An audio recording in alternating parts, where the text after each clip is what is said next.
Many of you have asked me to share true stories and real cases of my clients with you. So after giving it a lot of thought, I decided to do this but without mentioning any names. So enjoy the show.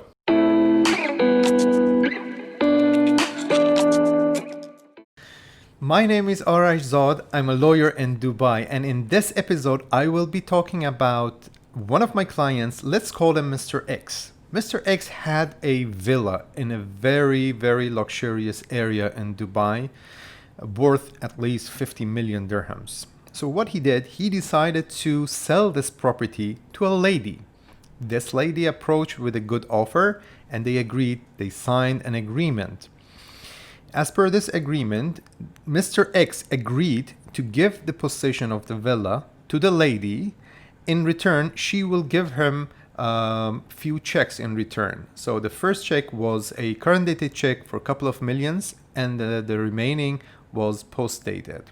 So what happens is that Mr. X gives the keys to the villa to the buyer and she moves in.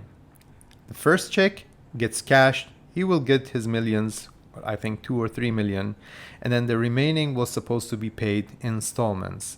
When she finishes all her installments, the property will be officially transferred to her name.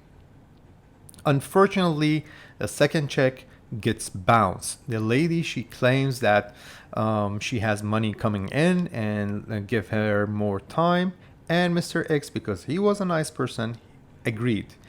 The matter took almost 1 year and she was just stalling and dragging and nothing was happening. So Mr. X decides to hire me as a lawyer. When he comes and presents his case, the first step that we took for him is that we bounced one of the checks and we filed a criminal case against her. Immediately, the judge in the first instance agreed to a 1 year imprisonment for her because the check value was quite high. But then she appealed this judgment, and in court of appeal, she got it reduced to 200,000 dirham fine instead of imprisonment.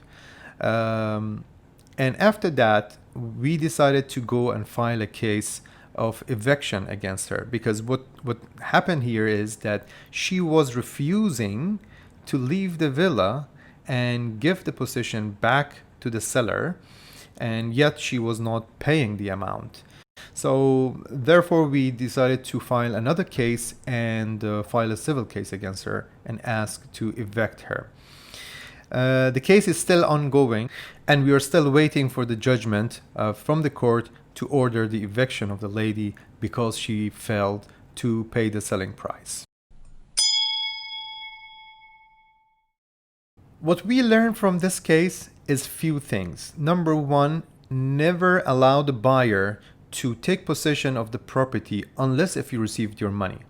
If you do this, then if the buyer didn't agree to move out in case of default, then you are forced to go to court and ask the court to force her to evict the property. Mistake number two was regarding the checks. If you are getting checks from anyone, just make sure that you do some sort of background check, a due diligence if you will.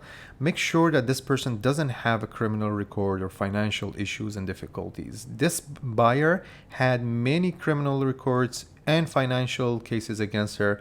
With a small Google search also we could have found out about that. And mistake number three is that the best approach is always take a manager check rather than normal checks. My client took normal check because wanted to allow her to pay in installments, and that's the other mistake, that you should avoid this kind of transactions because no one has control over it. There's only one agreement, and then you need to pay the court fees and go to court and try to get your rights back. So I hope this was useful for you, so you know how to get in touch with me. If you have any inquiries, any comments, please share them with me. You can email me at arash@zodlaw.com or connect with me on social media platforms at arashzod on all social media platforms. Thank you for watching this, and I'll see you on the next episode.